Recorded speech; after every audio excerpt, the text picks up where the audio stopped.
सफर की थकान इतनी थी कि बिस्तर से उठने का मन नहीं था, पर खुशी के मारे नींद नहीं आ रही थी। ये खुशखबरी किसी को सुनाने के लिए मन व्याकुल हो रहा था। कम से कम जया को तो बताना ही पड़ेगा, नहीं तो वो मेरे प्राण ले लेगी। वैसे भी आज की खुशी पर सबसे ज्यादा हक उसका ही है। उसी ने इस रिश्ते के लिए इसरार किया था, वरना हम नौकरी पेशा लोग इतनी ऊंची उड़ान भरने के काबिल कहाँ थे। पर उसी ने बार बार कहा, दीदी मेरा मन कहता है मृणाल की शादी यहीं होगी। मृणाल के लिए मैंने जब से लड़के देखना शुरू किया है, जया उसे अपना कर्तव्य मान बैठी है। ऐसे वैसे घर की बात तो वो मुझे सोचने भी नहीं देती। एक ही तो लड़की है दीदी, उसे इस तरह निपटाने का भाव मत रखो।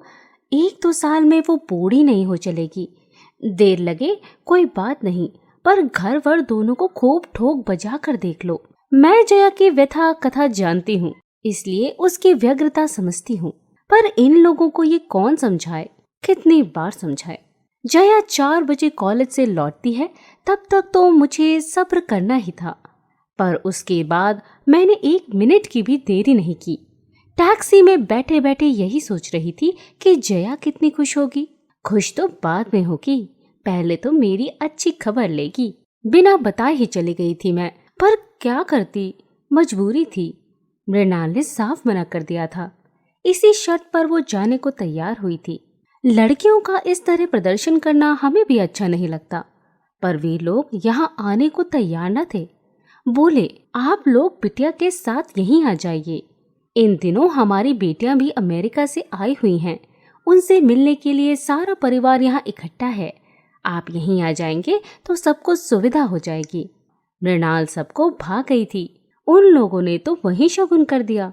कहने लगे, सगाई वगाई का चक्कर रहने दीजिए, आप तो जितनी जल्दी हो सके शादी का इंतजाम कीजिए। हम लोग किसी तैयारी से तो गए नहीं थे, जो कुछ पास था उसी से टीका कर दिया और शादी की तिथि निकाल कर चले आए। मुश्किल से महीने भर का समय था और करने को कितना कुछ था। उन लोगों ने तो कह दिया था कि ज्यादा टीम टाम की जरूरत नहीं है, हम 20-25 लोग आएंगे, सपरिवार आएंगे, किसी होटल में इंतजाम कर दीजिए। वे लोग तो इतना कहकर मुक्त हो गए, पर हमारे सामने तो प्रश्न चिन्ह खड़ा हो गया। इतने कम समय में कैसे कुछ हो पाएगा? लड़की की शादी कोई हंसी खेल है? मैडम कहाँ रोकना है? ड्राइवर ने पूछा, तो होश आया कि मैं अपने गंतव्य पर पहुंच गई हूँ। जया के घर के सामने गाड़ी रुकवाकर मैंने जल्दी से पैसे चुकाए और उतर पड़ी। मैंने कुछ झेपते हुए घर में प्रवेश किया। तब तक बड़ी भाभी बाहर निकल आई, पर भाभी कुछ नहीं बोली। मैंने ही क्षमा याचना करते हुए कहा, सॉरी भाभी, आपको डिस्टर्ब किया। जया कहाँ है? ऊपर अपने कमरे में। ऊपर जाने का रास्ता भीतर वाले बरामदे से होकर जाता था। हॉल में गुजरते हुए मैंने देखा 4-5 औरतें बैठी हुई हैं। जया की माँ उनसे बात कर रही हैं, पर सारा माहौल बड़ा गुमसुम सा है। जया के कमरे में एकदम सन्नाटा था। 24 घंटे चीखने वाला टेप रिकॉर्डर चुप था और महारानी पलंग पर लेटी हुई आशापूर्णा देवी का कोई उपन्यास पढ़ रही थी। आहा, दीदी आई है। मुझे देखते ही वो पुलकित होकर बोली और मेरा मन एकदम हल्का हो गया। नीचे इतना सन्नाटा था कि बस, मैंने कहा, और माँ जी के पास 2-4 औरत ऐसी शक्ल बनाकर बैठी हैं जैसे मातम पुरसी पर आई हो। उसने मेरा वाक्य पूरा किया। वे वाकई मातम पुरसी पर आई हैं। अरे कौन? मेरा मतलब है किसका देहांत हो गया? हमारे श्रीमान जी गुजर गए, उसने सपाट स्वर में कहा। उसके बात करने का लहजा कुछ ऐसा था कि सांत्वना की गुंजाइश ही नहीं थी। और फिर सांत्वना भी किस लिए? जिस व्यक्ति का अस्तित्व ही उसके लिए अर्थहीन था, उसके मरने पर शोक और संवेदना का नाटक मुझसे नहीं हो सका। पर उसके घर में तो बकायदा मातम मनाया जा रहा है। जिस व्यक्ति से तुम्हारा कभी कोई संबंध नहीं रहा, उसका शोक तुम क्यों मना रहे हो? यही तो मेरी समझ में नहीं आता। हमें तो उन लोगों ने खबर तक नहीं दी। किसी तीसरे व्यक्ति ने पत्र लिखा है, जो यहाँ 4-5वें रोज पहुंचा है, और बस यहाँ बकायदा मातम शुरू हो गया। मुझे कमरे में कैद करके रख दिया है। कॉलेज नहीं जाने देते, टीवी नहीं देखने देते, रेडियो नहीं सुनने देते, पानी भी मुझे मांगकर पीना पड़ता है। अच्छा जया, चलूंगी अब, फिर कभी आ जाऊंगी। मैंने एकदम उठने का उपक्रम किया तो उसने हाथ पकड़कर बिठा लिया। ऐसे कैसे चली जाएंगी? जो कहने आई थी वो तो कहिए। मैंने कहा, तुम कॉलेज नहीं आई तो बस देखने चली आई थी कि क्या बात है। झूठ मत बोलिए, क्योंकि मैं जानती हूँ आप क्या कहने आई थी। बताओ, मृणाल की बात पक्की हो गई है, ठीक है ना? तुमने कैसे जाना? आपके चेहरे से ही पढ़ लिया था। शादी? हाँ, पिछले कुछ दिनों से मैं केवल मृणाल की शादी के ही बारे में सोचती रहती हूँ। रात में सपने भी उसी के देखती रही हूँ, पर आज की रात जया के नाम थी। मेरे मानस पटल पर उसकी शादी के कई चित्र बनते बिगड़ते रहे। मैं उस शादी में उपस्थित नहीं थी। हम लोगों का परिचय तो बहुत बाद में हुआ, पर जो कुछ सुना था वो मेरी कल्पना शक्ति के लिए काफी था। बहुत ऊंचे घर में जया का संबंध हुआ था। 4 भाइयों का परिवार था। जया का दूल्हा सबसे छोटा और फिलोसफर किस्म का था। जया के पिता वहां 2-4 बार गए, पर उससे बात नहीं हो पाई। उन्होंने लड़कों से कहा, हो सकता है मेरा लिहाज करता हो, संकोच के मारे न बोलता हो। तुम लोग जाकर मिल तो आई, ऐसा न हो कि वो हकलाता हो या गूंगा बहरा हो। जया के भाई गए और तसल्ली करके घर लौट आए। सबने चैन की सांस ली और तैयारी शुरू कर दी। बारात बड़ी धूमधाम से आई थी। चढ़ावा तो ऐसा था कि सबकी आंखें फटी की फटी रह गई थी। शिकायत थी तो सिर्फ लड़कियों को। वर के तीनों भाई उसे इस तरह घेरे हुए थे कि छेड़खानी करने का मौका ही नहीं मिलता था। इन लोगों ने अग्नि की परिक्रमा शुरू ही की थी कि दूल्हा गों गों करता हुआ गिर पड़ा। आंखें कपाल पर चढ़ गईं और मुंह से झाग सा निकलने लगा। किशोरी नववधु तो ये दृश्य देखते ही मूर्छित हो गई। मेहमानों में 1-2 डॉक्टर भी थे। वे दौड़ कर आए, मुआयना किया और बताया, घबराने की कोई बात नहीं है, मिर्गी का दौरा है, 1-2 घंटे आराम कर लेने दीजिए, ठीक हो जाएगा। 2 घंटे तक क्या कोई चुप रहता है? जितने मुंह उतनी बातें होने लगी। किसी ने कहा कि बचपन से ही ऐसे फिट्स आते रहते हैं। किसी ने कहा हाई स्कूल तक तो सब ठीक था, उस साल फर्स्ट डिवीजन पास हुआ था। तो किसी ने टोटका करा दिया। बस उसके बाद सब गड़बड़ हो गया। एक ने बताया कि परीक्षा में दौरा पड़ जाने से उसका बीए का रिजल्ट खराब हो गया, उसका दिमाग पर असर पड़ा है। हैरत की बात तो ये थी कि वर के परिवार वाले इस विषय में मौन साधे हुए थे। जया के पिताजी ने फिर ज्यादा सोच विचार नहीं किया, साफ कह दिया कि ऐसे झूठे और दगाबाज लोगों के घर में अपनी लाडली को नहीं भेज सकता। बारात बिना दुल्हन के ही विदा हो गई। मैं उन लोगों को दोष नहीं देती दीदी, जया अक्सर मुझसे कहती, उन लोगों ने जो कुछ किया स्वार्थ के वशीभूत होकर किया। उन्होंने सोचा हो कि शायद बहू के पुण्य प्रताप से या सेवा चाकरी से लड़का लाइन पर आ जाएगा। पर दीदी, मुझे तो उन लोगों पर तरस आता है, गुस्सा आता है, जिन्होंने इतनी बड़ी बात हमसे छिपाई। वे लोग हमारे रिश्तेदार थे, इन लोगों के पड़ोसी थे। वे सब कुछ जानते थे, पर उन्होंने हमें कुछ नहीं बताया। बल्कि ये रिश्ता भी उन्हीं लोगों ने सुझाया था, नहीं तो इतनी दूर हम क्यों जाते। दूरी के कारण ही पिताजी ठीक से अता पता नहीं कर सके। वे तो अपने बंधु बांधवों पे भरोसे निश्चिंत बैठे रहे। उन्हें क्या पता था कि वे लोग इस तरह पीठ में छुरा भोंक देंगे। इस हादसे के बाद साल भर तक जया घर में मुंह छुपाए बैठी रही। पर इस तरह कब तक चलता? मन को मजबूती से थाम कर उसने बीए की पढ़ाई पूरी की, फिर एमए में गोल्ड मेडल लिया और हमारे कॉलेज में लेक्चरर हो गई। मैंने और उसने एक ही दिन ज्वाइन किया था। हमारी नौकरी और दोस्ती की शुरुआत साथ ही हुई थी। हम दोनों की आयु में अंतर था, परिस्थितियां भी भिन्न थी। नौकरी मेरे लिए मजबूरी नहीं थी, एक भरी पूरी गृहस्थी थी मेरी। 2 बच्चे थे, पति अच्छे ओहदे पर थे, लेकिन मैं अपनी डिग्रियों पर जंग नहीं लगने देना चाहती थी। लेकिन परिस्थितियों का ये अंतर हमारे बीच में बाधक नहीं बना। हो सकता है हमारा कोई पूर्व जन्म का ही संयोग रहा हो। कितनी जल्दी हम एक दूसरे से घुल मिल गई। मेरे बच्चे तो उसकी आंखों के तारे थे। मजाल है जो कोई फरमाइश अधूरी रह जाती। मुझे जब जब पीहर की याद आती, मैं उसके घर चली जाती। अम्मा जी मुझे खूब प्यार करती थी। उन्होंने एक तरह से मुझे अपनी बड़ी बेटी ही मान लिया था। उसकी दोनों भाभियां भी मेरा खूब स्वागत करती, मीठे उल्हाने देती, तो नए नए व्यंजन भी खिलाती। जया सचमुच भाग्यवान थी। नहीं तो ऐसा सहृदय भाई और स्नेही भाभियां अब कहाँ मिलती हैं। दिन बहुत अच्छे से गुजर रहे थे, पर कभी कभी मन बड़ा उदास हो जाता। लगता जया बेचारी यहाँ वहाँ खुशी खोजती फिरती है, उसे उसका हक मिलना चाहिए। उसकी गाड़ी फिर से पटरी पर लाने की मैं खूब कोशिश करती। उन्हीं दिनों मेरे मौसेरे भाई की पत्नी प्रसूति में चल बसी थी। पहला एक 4 साल का लड़का था। भाई तो जैसे पागल हो गया था। मौसी ने बड़े ही करुण ढंग से मुझे लिखा था कि योगेश के लिए कोई अच्छी सी लड़की देखूं। बच्चे को तो कोई भी पाल लेगा, पर इस समय जरूरत योगेश को संभालने की है। निसंतान हो तो विधवा भी चलेगी, पर लड़की सुशील हो और ब्राह्मण हो। मुझे एकदम जया की याद हो आई। मैं मौसी को पत्र लिखने ही वाली थी, पर सोचा पहले इन लोगों को तो टटोल लूं। और ये मैंने अच्छा ही किया, नहीं तो बाद में मौसी के सामने लज्जित होना पड़ता। उस घर में इस विषय पर कोई बात करना ही नहीं चाहता था। हिंदुस्तान में लड़की की शादियां तो रुकती नहीं हैं। 4 महीने बाद ही योगेश का विवाह एक सुंदर सुशील कुंवारी कन्या से हो गया।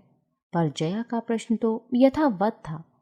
मैंने उससे कहा, जया, अपने जीवन की गुत्थी तुम्हें ही सुलझानी होगी। कानूनी कार्रवाई में जो मदद चाहोगी हम करेंगे, पर पहल तो तुम्हें ही करनी होगी। वो बोली, दीदी, बुढ़ापे में पिताजी को दुख देने की इच्छा नहीं होती। इतनी बदनामी शायद वे झेल नहीं पाएंगे। शादी से 15 दिन पहले मैंने छुट्टी ले ली। जया ने तब तक ज्वाइन नहीं किया था। जब वो दोबारा कॉलेज जाने लगी तो मुझे आशा थी कि कॉलेज आते जाते किसी दिन वो जरूर आएगी। सारे तैयारियों का मुआयना करेगी, मेरी आलोचना करेगी, सलाह देगी, पर एक बार वो झांकी तक नहीं। कार्ड देने तो उसके यहाँ जाना ही था। हम लोगों ने पूरे परिवार को सादर आमंत्रित किया। हम लोग चलने लगे तो जया ने मुझे एक और बुलाकर कहा, दीदी, मेरी एक बात रखोगी? कहो। मृणाल को दुल्हन के रूप में देखने का बहुत अरमान है। 10 मिनट के लिए ही सही उसे मेरे पास भेज सकोगी? ओ श्योर, मैंने कहा। मन में बस यही कसक बनी रही कि जया नहीं आई। बाकी सारा आयोजन इतना सफल रहा। मंडप की साज सज्जा से लेकर भोजन की व्यवस्था तक कहीं किसी को शिकायत का मौका नहीं मिला। दूल्हे के चुनाव को लेकर तो सभी ने हमें बधाइयों से लाद दिया। जयमाला के तुरंत बाद ही रिसेप्शन था। उसके बाद विवाह की सारी वैदिक रस्में निपटाते हुए रात के 2 बज गए। वे लोग उतनी रात को ही दूल्हा दुल्हन को लेकर होटल चले गए। वहां सुसज्जित ब्राइडल सूट उनकी प्रतीक्षा कर ही रहा था। जया की इतनी सी बात न रखने का मुझे बहुत दुख हो रहा था, इसलिए सुबह सवेरे नहा धोकर मैं होटल पहुंच गई। गाड़ी से उतरते ही मैं सीधा मृणाल के कमरे में जाने वाली थी, पर संकोच हो आया। फिर इन्होंने भी टोक दिया, go through proper channel madam. ठीक था, अब तो उसे हम अपनी मन मर्जी से हर कहीं नहीं ले जा सकते थे। उसके सास ससुर से पूछना जरूरी था। सौभाग्य से वे जागे हुए थे। अरे, आप लोग सुबह सुबह? जी, बस देखने चले आए थे कि आप लोगों को कोई असुविधा तो नहीं है। अरे नहीं जी, बिल्कुल नहीं। एक रिक्वेस्ट थी। कहिए। मेरी एक सहेली कल शादी में नहीं आ सकी थी। मृणाल को वो बहुत प्यार करती है। जाने से पहले 10 मिनट के लिए दोनों वहां हो आएंगे तो उसका मन रह जाएगा। लेकिन वे शादी में क्यों नहीं आई? क्या बीमार है? हाँ, बस यही समझ लीजिए। दरअसल उनके हस्बैंड की अभी अभी डेथ हुई है।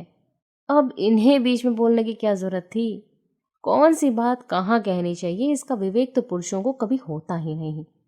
मुझे तो आश्चर्य हो रहा है मिसेस कुमार, अभी तो लड़की की हल्दी भी नहीं उतरी और आप उसे ऐसी जगह भेज रही हैं। अपने ही हाथों अपनी बेटी का अशगुन कर रही हैं। समधी जी ने शायद मेरे मनोभावों को पढ़ लिया था। खींच कर पत्नी से बोले, ये किस ढकोसले बाजी में पड़ी हो? जाने दो बच्चों को, 2 मिनट में कुछ नहीं बिगड़ता। उन्हें जगने तो दीजिए। फिर मुझसे बोली, आप तो उनके साथ जाएंगी ना?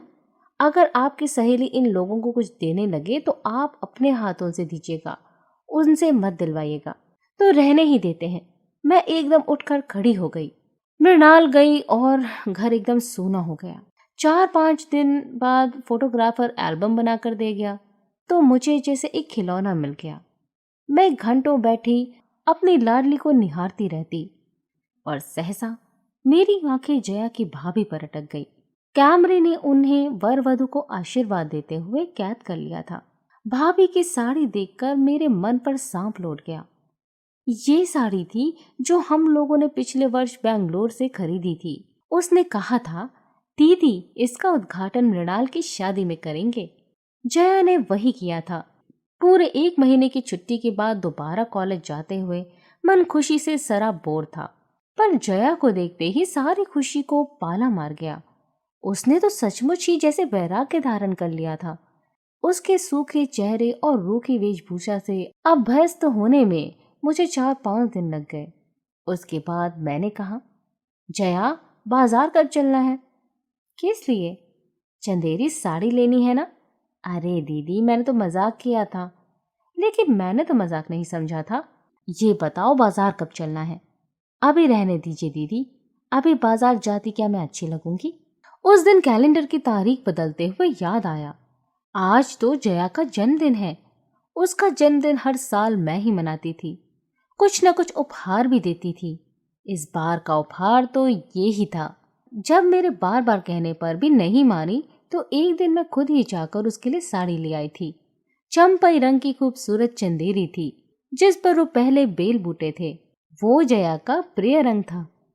उस दिन के लिए इनसे गाड़ी मांग ली। सोचा गाड़ी में डालकर साथ ही ले आऊंगी। उसे खिला पिलाकर यहाँ से साड़ी पहनाकर ही भेजूंगी। पर कॉलेज जाते ही मुझे निराश होना पड़ा। उस दिन फिर उसकी छुट्टी की एप्लीकेशन आई हुई थी। मेरी सारी व्यू रचना व्यर्थ हो गई। क्या करती है ये लड़की? हर 2 दिन बाद गायब हो जाती है। स्टाफ रूम में मैंने अपनी जल्लाहट उतारते हुए कहा, इसे नौकरी वोकरी करनी है कि नहीं? आपको नौकरी की पड़ी है मिसेस कुमार, वहां लाखों के ब्यारे न्यारे हो रहे हैं। मिसेस माधुर का ये फिक्रा इतना अप्रत्याशित था कि मैं जड़ होकर रह गई। विश्वास ना हो तो मिसेस गुप्ता से पूछ लो। मैंने मिसेस गुप्ता की ओर देखा तो वो बुरी तरह झेप गई। भाई हमें तो ठीक से मालूम नहीं है, हमने तो सुना भर है। हमारे सामने अस्थाना साहब एडवोकेट है ना, वो बता रहे थे कि इन लोगों ने दावा किया है। कैसा दावा? यही प्रॉपर्टी का। हस्बैंड की प्रॉपर्टी के लिए मिस वाजपेयी ने दावा किया है। इम्पॉसिबल। बड़ी देर बाद मेरे मुंह से निकला। जया कभी इतनी नीच हरकत नहीं कर सकती। स्टाफ रूम में फिर मृत्यु के कारणों की चर्चा चल पड़ी, पर मेरा मन उस बातचीत से बहुत दूर चला गया था। जो कुछ सुना था उस पर विश्वास करना कठिन हो रहा था, पर इतने सारे लोग झूठ तो नहीं बोल सकते। जया हस्ब मालूम अपने कमरे में थी। साड़ी का पैकेट उसकी गोद में रखते हुए कहा, जन्मदिन की तुच्छ भेंट स्वीकार कीजिए। ओह दीदी, उसने कहा और उसकी आंखें छलछला आईं।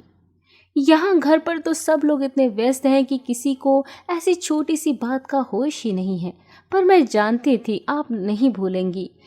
उसने कांपते हाथों से पैकेट खोला और विस्मय विमुग्ध होकर देखती रही। कुछ देर तक तो साड़ी को गोद में रखकर उसकी मुलायम सतह पर हाथ फेरती रही। मैं मंत्रमुग्ध सी उसे देख रही थी। लग रहा था जैसे वो बरसों बाद किसी अपने से मिली हो। सुनो जया, कल तुम ये साड़ी पहनकर कॉलेज आओगी? कोई बहाना नहीं चलेगा। तुम्हारा वैराग्य पर्व अब समाप्त करना ही पड़ेगा। वो कुछ देर तक मुझे देखती रही और एकदम बिलख पड़ी। पति की मृत्यु के 2.5 महीने बाद जया का बांध टूटा था। मुझे समझ में नहीं आ रहा था कि उसे सांत्वना कैसे दूं, क्योंकि मैं नहीं जानती थी कि उसके दुख की जाति क्या है। मैंने उसे चुप कराने का भी प्रयास नहीं किया। इतने दिनों से संचित आवेग का बह जाना ही ठीक था। बहुत देर तक रो लेने के बाद वो कुछ हल्की हो आई। बड़े ही तरल स्वर में उसने कहा, अगर मुझे कुछ देना ही चाहती हैं दीदी तो एक सफ़ेद चिकन की साड़ी लाकर दे दीजिए। तो तुम अब सफ़ेद साड़ी भी पहनोगी? हाँ दीदी। खबरदार, जो कॉलेज में सफ़ेद साड़ी पहन कर आई, मैं गेट के भीतर कदम नहीं रखने दूंगी। कॉलेज की नहीं दीदी, मैं तो कोर्ट की बात कर रही हूँ। वहाँ तो सफ़ेद साड़ी पहनकर ही जाना पड़ेगा। अगर असहाय निराश्रित विधवा का रूप नहीं धरूंगी तो जज साहब पसीजेंगे कैसे? तो मैंने जो सुना है वो सब सच था? Jaya, how can you? गुस्से के मारे मेरे मुंह से शब्द भी नहीं निकल सके। आप यही कहना चाहती हैं ना कि जिसके सुख दुख में मैंने कभी हिस्सा नहीं बटाया, उसकी संपत्ति में हिस्सा क्यों मांग रही हूँ? जिसका नाम कभी मैंने अपने नाम के साथ नहीं जुड़ने दिया, उसके वारिसों की लिस्ट में नाम क्यों लिख रही हूँ? आप यही कहना चाहती हैं ना? हाँ, मैं यही कहना चाहती हूँ। मैं यही पूछना चाहती हूँ कि जरा से रुपयों के लिए तुम अपने आत्मसम्मान को ताक पर क्यों रख रही हो? क्या आप सोचती हैं मैं ये सब अपनी मर्जी से कर रही हूँ? तो किसकी मर्जी से कर रही हो? और मर्जी किसी की भी हो, क्या फर्क पड़ता है? करने वाली तो तुम हो। मजबूरी है दीदी, कभी कभी मनुष्य को ऐसे भी काम करने पड़ते हैं जिसके लिए मन गवाही नहीं देता। ऐसी कौन सी मजबूरी है? मजबूरी ये है कि इस मन से परे भी एक दुनिया है जिसमें माँ है, भाई भतीजे हैं, भाभियाँ हैं। वे लोग क्या कहते हैं? कहते हैं कि समय के साथ चलना सीखो। अम्मा कहती हैं कि तुम्हें भाइयों के पास ही रहना है तो उनकी होकर रहो, उनके मन की करो। और भाई कहते हैं, दीदी कितना आदर्श परिवार था हमारा। लोग घर की बहू बेटियों के सामने हमारे घर की मिसाल रखते थे, पर इधर कुछ दिनों से असंतोष का लावा सा फूट पड़ा है। पता नहीं कितनी अतृप्त इच्छाएं एकदम से सिर उठाकर खड़ी हो गई हैं। बड़ी भाभी दिन रात बिसूरती रहती हैं कि पैसों के अभाव में महिमा की शादी अच्छी जगह नहीं हो सकी। अब कम से कम अणिमा के लिए ही अच्छा घर वर जुट जाता। छोटी भाभी कहती हैं कि इंजीनियरिंग में एडमिशन नहीं हुआ तो मयूर शायद आत्महत्या ही कर लेगा, पर भैया के पास पैसे कहाँ हैं? छोटे भैया का इस दड़बे में दम घुट रहा है और वे शहर से बाहर एक अच्छा सा फ्लैट खरीदना चाहते हैं। और इन सब कामों के लिए तुम्हें बरेली वालों का रुपया चाहिए, यही ना? हाँ, और भैया कहते हैं ये तुम्हारा कानूनी हक है। आखिर तुमने 20 साल तक तपस्या की है, ये तपस्या की बात तुम्हारे गले से उतरती है? ना उतरे तो उपाय क्या है? आखिर रहना तो इन्हीं लोगों के साथ है। तुम इतने निरुपाय तो नहीं हो जाया। अच्छी खासी नौकरी होती है तुम्हारी। नौकरी सिर्फ रोटी देती है दीदी, पर हिंदुस्तानी औरत को एक सुरक्षित छत चाहिए, फिर चाहे वो पिता की हो अथवा भाई की, पति की हो अथवा बेटे की। इसलिए तो इस लड़ाई में अम्मा भी मेरे साथ नहीं है। इस चौथेपन में वे बेटों से बिगाड़ नहीं सकती। आखिर वे ही तो उन्हें मुखाग्नि देंगे। मेरा क्या है, मैं तो महज एक लड़की हूँ जो जन्म लेते ही परिवार पर भार बन जाती है। आई एम सॉरी जया, मैंने उठते हुए कहा। तुम्हारी परेशानियों को तुमसे ज्यादा कौन समझ सकता है? मैं तो यूं ही कुछ न कुछ कहती रहती हूँ, मेरे भाषण का बुरा न मानना। वो मुझे छोड़ने नीचे तक आई, पर हम दोनों में फिर कोई बात नहीं हुई। बैठक से गुजरते हुए देखा घर के लगभग सभी सदस्य वहां उपस्थित हैं और गर्मा गर्म बहस चल रही है। जया, जरा इन लोगों की हिमाकत तो देखो। अरे वे लोग तो तुम्हारी शादी को ही चैलेंज कर रहे हैं। लिखते हैं कि हिंदू विवाह नियम के अनुसार फेरों के बाद ही विवाह पूर्ण रूप से संपन्न माना जाता है। जयमाला कोई वैदिक विधान नहीं है, ये तो मात्र एक परंपरा है। मैं 10 गवाह खड़े कर दूंगा कि फेरे हुए थे, छोटे भैया ने जोश में कहा। तो क्या वे लोग 100 गवाह नहीं ला सकते? आखिर 5 लाख का मामला है। जया की इस व्यंग्योक्ति पर छोटे भैया चकित होकर उसे देखते रह गए। तुम्हारी सास के मरने पर अपने यहाँ चिट्ठी आई थी। पिताजी की पुरानी फाइलों में वो अब भी मिल जाएगी। हम उसे कोर्ट में दिखा सकते हैं। अगर हमारा कोई संबंध नहीं था तो हमें सूचना क्यों भेजी गई? बड़े भैया की दलील बड़ी जोरदार थी, पर जया के पास भी नहले पर दहला था। अगर वे सचमुच मेरी सास थी तो मैं उस समय बरेली गई क्यों नहीं? सास के बाद मेरे ससुर भी शांत हुए थे, उनकी खबर क्यों नहीं आई? उनके बेटे के बारे में भी हमें तीसरी जगह से पता चला, उन लोगों ने क्यों नहीं लिखा? यही तो जालसाजी है। इसी पॉइंट पर तो हमें उन्हें धरना है। और अगर वे पूछें कि मैं अब तक मिस वाजपेयी क्यों हूँ, तो आप क्या जवाब देंगे? मेरा service record, GPF, bank account सब तो इसी नाम से है। अरे तू तो जिरह पर उतर आई। बड़े भैया एकदम गुस्सा हो गए। जिरह कर भी रही है तो किसकी तरफ से, ये तो देखो। मैं अपनी ओर से जिरह कर रही हूँ। छोटे भैया, जया ने आवेश में भरकर कहा। 39 साल की हो गई हूँ, कभी तो मुझे बोलने का मौका दीजिए। हाँ बोलो, क्या कहना चाहती हो? सिर्फ यही कि बस बहुत हो चुका, अब मेरी जिंदगी से खिलवाड़ मत कीजिए। हम खिलवाड़ कर रहे हैं तो इसे और क्या नाम दूं? मेरे लिए सारे निर्णय आप लोग ही लेते रहे हैं। कभी मुझसे पूछा तो होता कि मेरी मंशा क्या है? आप लोगों की हठधर्मी ने मुझे मेरी ससुराल नहीं जाने दिया। वही सुख में दुख में जैसे भी होता मैं जी ही लेती। इसका ज्ञान तो हमें घुट्टी में ही पिलाया जाता है। वहां रहती तो आज की समस्या तो न उठती। उस समय आप लोगों ने ये नहीं सोचा कि इतनी पहाड़ सी जिंदगी में कैसे काटूंगी। बाबूजी की जिद ने मुझे दूसरी शादी नहीं करने दी, नहीं तो आज मैं कहीं अपनी छोटी सी गृहस्थी लेकर चैन से जी रही होती। अब आप फिर मेरा तमाशा बनाने पर तुले हुए हैं। अब आप सबूत जुटाएंगे और कोर्ट दर कोर्ट साबित करते फिरेंगे कि मैं सचमुच मरने वाले की ब्याता पत्नी हूँ। जिस गति से इस देश में दीवानी मुकदमे चलते हैं, उससे जाहिर है इसमें सालों लग जाएंगे। तब तक मेरा वजूद क्या होगा, बताइए तो? मैं कुंवारी हूं या विवाहिता, विधवा हूं या परित्यक्ता? सबको जैसे काट मार गया था। कमरे में इतने लोग थे, पर जया के स्वर की धार ने सबको गूंगा कर दिया था। बड़े भैया, मैं आपके पांव पड़ती हूँ। आप चाहे तो मेरी सारी पेंशन, जीपीएफ, सीपीएफ अपने नाम लिखवा लीजिए, पर मुझसे ऐसा कोई काम न करवाइए कि मैं अपनी ही नजरों में गिर जाऊं। मुझ पर इतनी मेहरबानी जरूर कीजिए। चलिए दीदी, उसने मेरा हाथ पकड़कर कहा। सॉरी जया, मैंने बाहर निकलते हुए कहा। मुझे बहुत पहले चले जाना चाहिए था। भाभी लोग पता नहीं क्या सोच रही होंगी। मुझे मालूम है वे क्या सोच रही हैं, और उनका सोचना बिल्कुल ठीक है। आज आप साथ थीं, इसलिए मैं इतना खुलकर बोल सकी, नहीं तो शायद फिर से ओट सी लेती और अपने में ही घुलती रहती। और फिर एकाएक तरल स्वर में बोली, दीदी, अगर कभी ज़रूरत पड़ी तो आप पर भरोसा कर सकती हूँ ना? निराश तो नहीं करेंगी? जया, मेरे दरवाजे तुम्हारे लिए कभी बंद नहीं थे। तुम ही उधर का रास्ता भूल गई थी। रास्ता भूल गई थी, आपको नहीं भूल सकती। आपसे बढ़कर मेरा अपना है ही कौन? आप ही ने तो मेरे जीवन में दोबारा रंग भरने की कोशिश की है। औरों के तो चेहरे भी इस समय पहचाने नहीं जा रहे हैं। इतनी ज्यादा भावुकता मेरी बर्दाश्त से बाहर हो रही थी। मैंने तुरंत हाथ दिखाकर एक रिक्शा रोक लिया और उसमें बैठते हुए सहज ढंग से पूछ लिया, तो फिर कल कॉलेज आ रही हो ना? बिल्कुल आ रही हूँ, और आपकी दी हुई साड़ी पहनकर आ रही हूँ।